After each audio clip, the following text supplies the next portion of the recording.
बहुत समय पहले भूतपुरी जंगल में नीलू चिड़िया अपने माँ टुनटुनी और पिता कालू कबूतर के साथ रहती थी। नीलू चिड़िया के माता पिता उससे बहुत प्यार करते थे। एक दिन टुनटुनी चिड़िया बीमार पड़ जाती है और उसे अपनी बेटी की चिंता सताने लगती है। ऐसे में एक दिन टुनटुनी चिड़िया बैठी धूप सेक रही थी। तभी वो देखती है कि पड़ोस में रहने वाली पिंकी चिड़िया की सौतेली माँ उसे धक्के मारकर घोंसले से बाहर फेंक देती है। ये सब देखकर टुनटुनी बहुत डर जाती है और वो सोचने लगती है, अगर मैं मर गई तो मेरी बेटी का क्या होगा। अगर कालू कबूतर ने दूसरी शादी कर ली तो सौतेली माँ इसी तरह मेरी बेटी को भी बाहर निकाल देगी। जब शाम को कालू कबूतर घर लौटता है तो टुनटुनी उससे कहती है, सुनो जी, अगर मैं मर गई तो तुम दूसरी शादी मत करना। सौतेली माँ मेरी बेटी को बहुत अत्याचार करेगी। ये सुनकर कालू कबूतर उसे समझाता है, टुनटुनी चिड़िया, मरे तुम्हारे दुश्मन, ये कैसी बातें कर रही हो। तुम्हें कुछ नहीं होगा, जल्दी तुम ठीक हो जाओगी।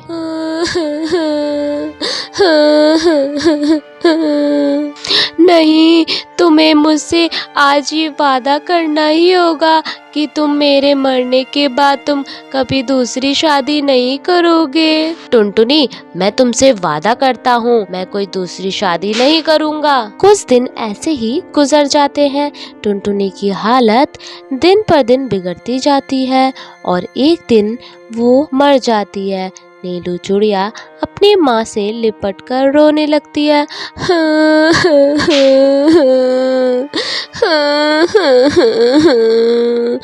उठो ना माँ, तुम उठ क्यों नहीं रही हो? कुछ तो बोलो। अपनी बेटी को इस तरह कहाँ छोड़कर चली गई माँ? माँ आंखें खोलो ना, माँ उठो ना। अपनी बेटी को रोता देखकर कालू कबूतर उसे चुप कराता है। बेटी, तेरी माँ बहुत अच्छी थी, इसलिए भगवान ने उसे अपने पास बुला लिया है। अब कालू कबूतर अपनी बेटी का ध्यान रखता था और फिर काम पर चला जाता था। एक दिन उसके घर मुन्ना कौवा आता है और उसे कहता है, तुम भाभी के गम में इस तरह कब तक डूबे रहोगे? मेरी मानो तो तुम दूसरी शादी कर लो। नीलू अभी बहुत छोटी है, उसे माँ की भी जरूरत है। मुन्ना कौवा कालू कबूतर को बहुत समझाता है। ना चाहते हुए भी कालू कबूतर मुन्ना कौवा की बात मान लेता है और वो टूनी चिड़िया से शादी कर लेता है। टूनी चिड़िया शक्ल से तो बहुत सीधी सादी लगती थी, लेकिन वो बहुत ही निर्दयी थी। टूनी चिड़िया कालू कबूतर के सामने तो नीलू से बहुत प्यार करती थी, लेकिन काम पर जाते ही नीलू चिड़िया को अत्याचार करने लगती थी। एक दिन वो नीलू चिड़िया से कहती है, अरे ओ महारानी, चल उठाइए झाड़ू और कमरे में झाड़ू लगा और झाड़ू लगाकर मेरे पैर दबा। खबरदार, तूने अपने बाप से कहा तो ये तेरी बोटी बोटी काट कर चील कौओं को खिला दूंगी।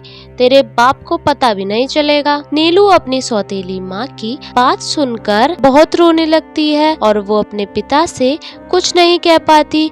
एक दिन नीलू चिड़िया की तबीयत कुछ ज्यादा ही खराब हो जाती है। टूनी चिड़िया उसे काम करने को कहती है, तब नीलू चिड़िया मना कर देती है। माँ, आज मेरी तबीयत बहुत खराब है, इसलिए मैं घर का काम नहीं कर पाऊंगी। मुझे बहुत कमजोरी महसूस हो रही है। आप आज घर का काम कर लीजिए ना। नीलू चिड़िया की ये बातें सुनकर टूनी चिड़िया बहुत गुस्सा हो जाती है और गुस्से में उसे पीटने लगती है।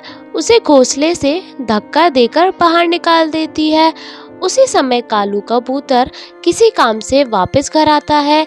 जब वो टूनी चिड़िया की हरकत देखता है तो गुस्से से आग बबूला हो जाता है और वो टूनी चिड़िया से कहता है, टूनी, मैंने अपनी बेटी के लिए तुमसे शादी की है, तुम मेरी बेटी के साथ बहुत बुरा बर्ताव करती हो, अभी और इसी वक्त मेरे घोंसले से चली जाओ। ये सुनकर टूनी चिड़िया कालू कबूतर से माफ़ी मांगती है। कालू, मुझे माफ़ कर दो, नीलू बहुत ही बदतमीज़ है, तुम तो जानते हो ना मैं तुमसे और नीलू से कितना प्यार करती हूँ। तुम्हें मुझे बताओ, मैं अपनी बेटी को नुकसान पहुँचा सकती हूँ क्या? वो टूनी चिड़िया को माफ़ नहीं करता और उसे घोंसले से बाहर निकाल देता है।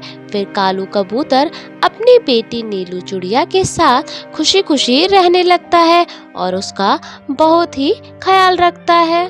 तो बच्चों, कैसी लगी ये कहानी आपको? ऐसी ही प्यारी प्यारी कहानियों को देखने के लिए हमारे चैनल को सब्सक्राइब करें, लाइक करें और कहानी कैसी लगी कमेंट करना ना भूलें। बाय बाय बच्चों।